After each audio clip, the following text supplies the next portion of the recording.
राजस्थानच्या पिपलोड गावातील शाळेचं छत कोसळलंय। शाळेमध्ये सकाळची प्रार्थना सुरू असताना अचानक छत कोसळलं। या घटनेत 7 विद्यार्थ्यांचा मृत्यू झाला असून 60 पेक्षा जास्त विद्यार्थी ढिगाऱ्याखाली अडकल्याची भीती आहे।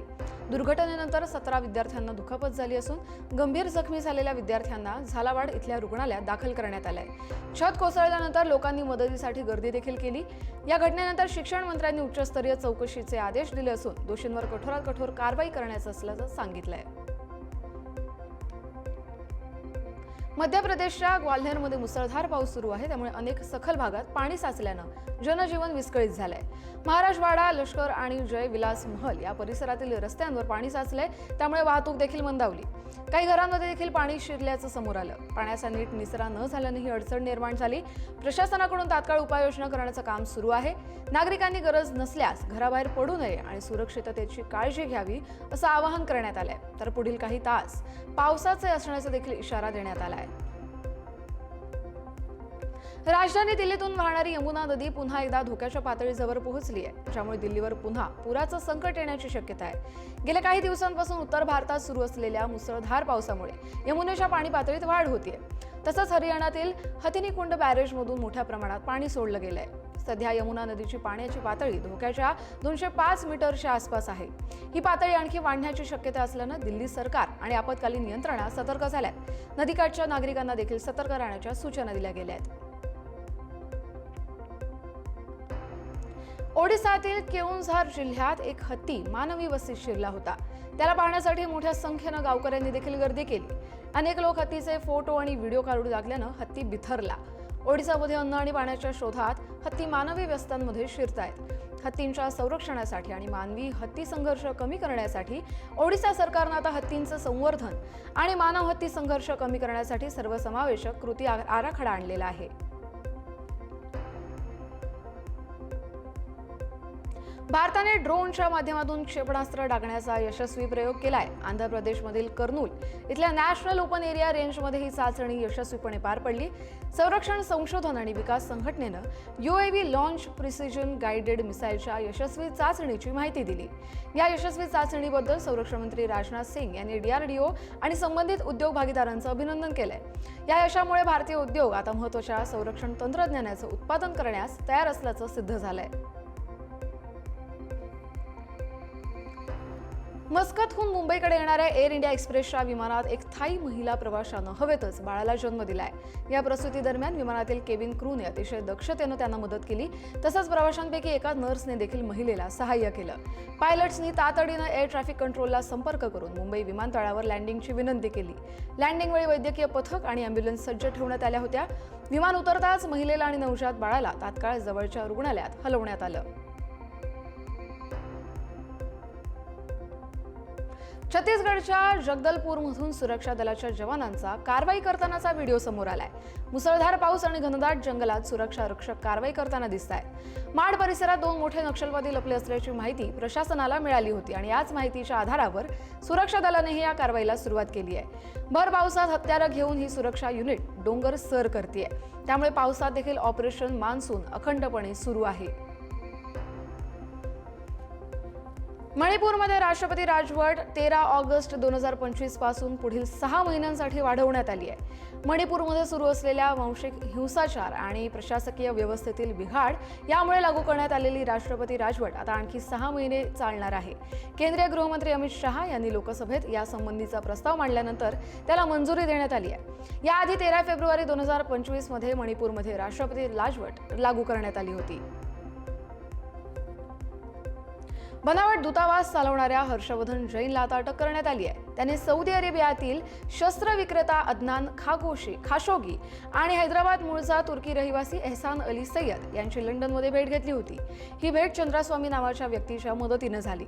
हर्षवर्धन जैनने लंडनमध्ये एहसान अली सय्यद सोबत मिळून अनेक शेल कंपन्या स्थापन केल्या, तर एहसान अली सय्यदवर आधीच अनेक फसवणुकीचे गुन्हे देखील दाखल आहेत। अरुणाचल प्रदेशच्या तवांगमध्ये 14व्या दलाई लामा यांना भारतरत्न देण्याची मागणी करत शांतता मोर्चा काढण्यात आला. ATDSUनं मोन्युल भागातील भिक्षू समाज, ज्येष्ठ नागरिक, सार्वजनिक नेते आणि युवक संघटनांच्या सहकार्यानं हा शांततेत मोर्चा काढला. 14व्या दलाई लामांना भारतरत्न या देशाच्या सर्वोच्च नागरी सन्मानानं गौरवण्यात यावं असं आवाहन मोर्चेकऱ्यांकडून करण्यात आलं. यावेळी नागरिकांची मोठ्या प्रमाणात उपस्थिती देखील पाहायला मिळाली. जयपूर इथल्या उपवनरक्षक रामचंद्र नेपाक यांच्या ओडिशातील कोरापूट इथल्या अपार्टमेंटमधील एका गुप्त तिजोरीतून तब्बल 1,40,00,000 रुपये रोख रक्कम जप्त करण्यात आली आहे. या कारवाईत आतापर्यंत एकूण सुमारे 1,44,00,000 रुपये रोख रक्कम जप्त केली आहे. दक्षता विभागानं केलेल्या या कारवाईत रोख रकमेसोबतच 4 सोन्याच्या बिस्किटांसह 16 सोन्याची नाणी देखील सापडली आहेत. नेपाक यांच्या उत्पन्नाच्या स्रोतांपेक्षा ही मालमत्ता कितीतरी पटीने अधिक असल्यानं भ्रष्टाचाराचा संशय आता बळावला.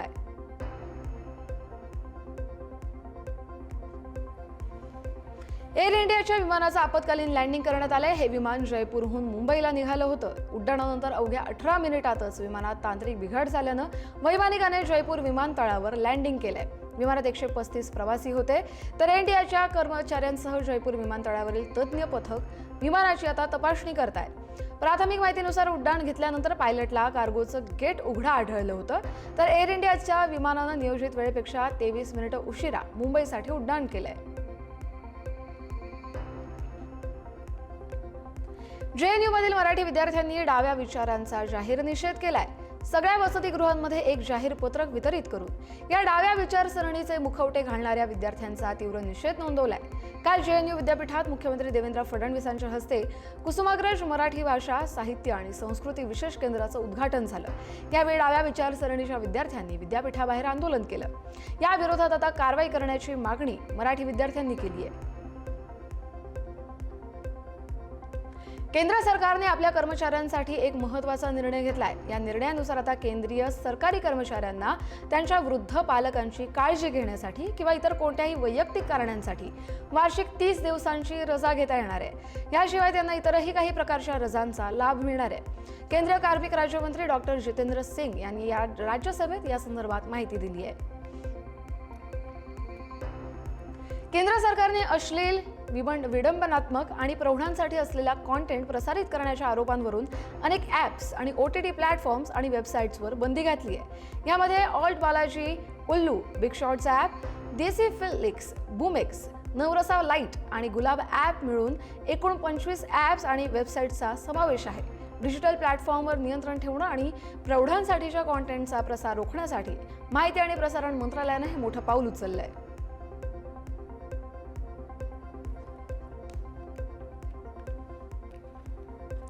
पंतप्रधान नरेंद्र मोदी मालदीवच्या दौऱ्यावर आहेत. हा त्यांच्या कारकिर्दीतील 3रा दौरा आहे. मोदींचं मालदीवमध्ये भव्य स्वागत करण्यात आलं. यावेळी त्यांना 21 तोफांची सलामी देखील देण्यात आली आणि गार्ड ऑफ ऑनरने सन्मानित करण्यात आलं. मोदींनी मालदीवचे राष्ट्रपती मोहम्मद मुइझ्झू यांच्याशी देखील महत्त्वपूर्ण द्विपक्षीय चर्चा केली. या दौऱ्यात परराष्ट्र मंत्री एस जयशंकर आणि परराष्ट्र सचिव विक्रम मेसरी यांची देखील उपस्थिती होती. यावेळी एक पेड़ मां के नाम या अभियानाअंतर्गत पंतप्रधान नरेंद्र मोदी यांनी मालदीवमध्ये झाड देखील लावले. त्यांनी मालदीवचे राष्ट्रपती मोहम्मद मुइझ्झू यांच्याशी चर्चा केली.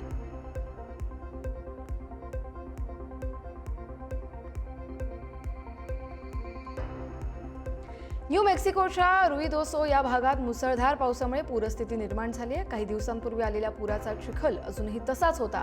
मात्र आता पुन्हा मुसळधार पावसामुळे दुहेरी संकट ओढावलंय. पुरामुळे रस्त्यांवर पाणी साचलंय. दरम्यान पुराच्या पाण्यात अडकलेल्या 5 जणांना सुरक्षित स्थळी हलवण्यात आलंय. पुलावरून पाणी जात असल्याने वाहतूक देखील थांबवण्यात आली आहे. याचाच एक व्हिडिओ आता समोर आलाय. नॅशनल वेदर सर्व्हिसने पुरामुळे अलर्ट जारी केला असून आता आणखी पाऊस पडेल असा देखील इशारा दिलाय.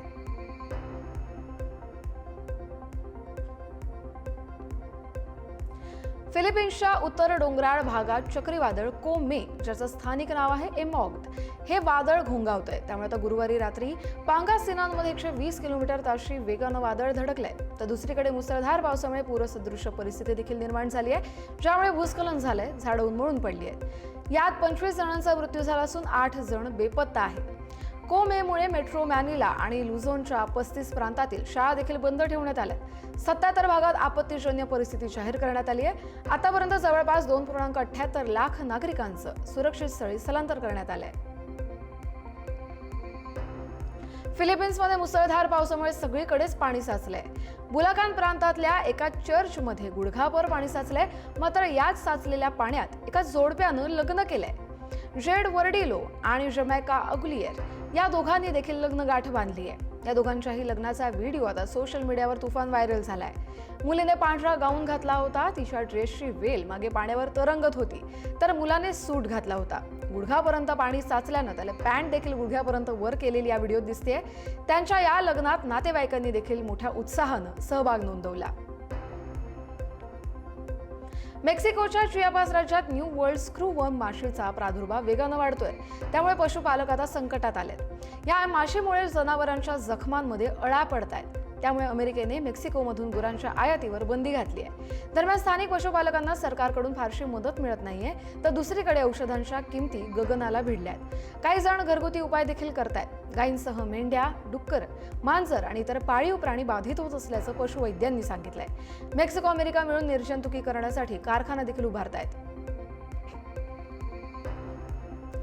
हवाईमधल्या वायनाय इथल्या समुद्र किनाऱ्यावर जवळपास 500 वर्षांपूर्वीचं प्राचीन हवाईयन खडकांवरचं चित्रनक्षी पुन्हा दिसू लागली आहे. 9 वर्षात पहिल्यांदाच 26 आकृत्यांचं पूर्ण पॅनल एकत्र दिसतंय. त्यातल्या बहुतेक मानवी आकृत्या आहेत. ही नक्षी वाढत्या समुद्र पातळीचा संकेत असू शकते, असं नेटिव्ह हवाईयन अभ्यासक ग्लेन कीला यांनी म्हटलंय. हवामान बदलांमुळे या आकृत्या आता तात्पुरता दिसतात. दरम्यान स्थानिकांच्या मदतीनं या ऐतिहासिक ठेव्यांचं संवर्धन कसं करता येईल यावर आता तिथले अधिकारी काम करणार आहेत. रोममधील कोलोसियम आणि रोमन फोरममध्ये तीव्र उष्णतेमुळे लोकांचे हाल सुरू आहेत. तापमान 35 ते 38 डिग्रीवर पोहोचलंय. तिथली लोक बॅटरीचे फॅन घेऊन फिरतायत. दरम्यान पर्यटकांना फिरवणारे टूर गाईड यांना मात्र रोज तासनतास याच उन्हात फिरावं लागतंय. तर फोरममध्ये उन्हाच्या तीव्र झळांमुळे अनेक जणांचं बेशुद्ध होण्याचं देखील प्रमाण वाढलंय. पर्यटकांनी टोपी घालावी, पाणी प्यावं आणि सावकाश चालावं असा सल्ला देण्यात आलाय. कोलोसियममध्ये संध्याकाळचे पर्यटक उपलब्ध असले तरी गाईड्सनी फोरम लवकर सुरू होऊन उशिरा बंद व्हावं अशी मागणी केली आहे. ब्राझीलच्या मारिका समुद्रकिनारी एक एलिफंट सील विश्रांती घेताना दिसलाय. त्याला पाहण्यासाठी सागरी तज्ज्ञ तिथे पोहोचलेत. तो दिवसभर वाळूवरच पडून होता. अधूनमधून त्याची हालचाल सुरू होती, पण त्याला कसलाच त्रास असल्याचं तज्ज्ञांना जाणवलं नाही. हा सील पूर्णपणे निरोगी असून प्रवासाच्या आधीची विश्रांती घेतोय, असं बीच मॉनिटरिंग प्रोजेक्टच्या सुएलम सॅन्टियागो यांनी सांगितलंय. एलिफंट सील अंटार्क्टिक भागातून स्थलांतर करतात आणि काठ टाकण्यासाठी पाण्याबाहेर पडतात. दरम्यान नागरिकांनी देखील या एलिफंट सीलला पाहण्यासाठी मोठी गर्दी केली. युक्रेनच्या ल्व्हिव या शहरात तिसऱ्या दिवशी देखील शेकडो नागरिकांनी भ्रष्टाचार विरोधात संस्थांची स्वायत्तता कमी करणाऱ्या जुन्या कायद्याविरोधात निदर्शनं केली. रशियन हल्ल्यातील बळींसाठी 1 मिनिट मौन राखत आंदोलनाला त्यांनी सुरुवात केली. राष्ट्राध्यक्ष व्लोदिमीर झेलेन्स्की यांनी गुरुवारी नवीन विधेयक सादर केले. त्याद्वारे आता संस्थांची स्वायत्तता पुन्हा प्रस्थापित करण्याचा प्रयत्न केलाय. युरोपियन युनियनच्या टीकेनंतर हा निर्णय घेतल्याचं सांगितलं जात आहे. मात्र ल्व्हिवमधील निदर्शकांनी हे विधेयक मंजूर होईपर्यंत आंदोलन थांबवणार नसल्याचं स्पष्ट केलंय. थायलंड कंबोडिया सीमेवरील संघर्षामुळे सीमावर्ती भागात मोठ्या प्रमाणात स्थलांतर सुरू झालंय. थायलंडमधील सिसाकेट प्रांतात कंबोडियाच्या तोफेच्या हल्ल्यात गॅस स्टेशनचं मोठं नुकसान झालंय. यावेळी अनेक नागरिकांनी सुरक्षिततेसाठी पलायन केलं. 13 थाय नागरिक आणि एका सैनिकाचा यात मृत्यू झाला असून 46 जण जखमी आहेत. या हल्ल्याला थायलंडनं हवाई हल्ल्यांनी प्रत्युत्तर दिलंय. दरम्यान संयुक्त राष्ट्र सुरक्षा परिषद न्यूयॉर्कमध्ये तातडीची बैठक घेणार असून आता मलेशियाने शांततेसाठी मध्यस्थीची ऑफर दिली आहे. नॅनिंग पोर्टमधून चीन व्हिएतनाम रेल समुद्र मालवाहतूक ट्रेनची 23 जुलैपासून सुरुवात झाली आहे. ही ट्रेन प्लेट मटेरियल घेऊन किन्झो पोर्ट मार्गे व्हिएतनामच्या हेईफॉंग या पोर्टवर पोहोचणार आहे. या सेवेमुळे पारंपरिक सीमा पार वाहतुकीतील अडथळे दूर झालेत. नॅनिंग पोर्ट आता चीन व्हिएतनाम मालवाहतुकीचं केंद्र ठरलंय. चीनच्या 25 प्रांतातील 380हून अधिक उत्पादनं ASEAN देशांपर्यंत पोहोचवत आहेत. या नव्या नेटवर्कमुळे चीन आणि ASEAN देशांमधील आर्थिक सहकार्याला आता गती मिळाली आहे.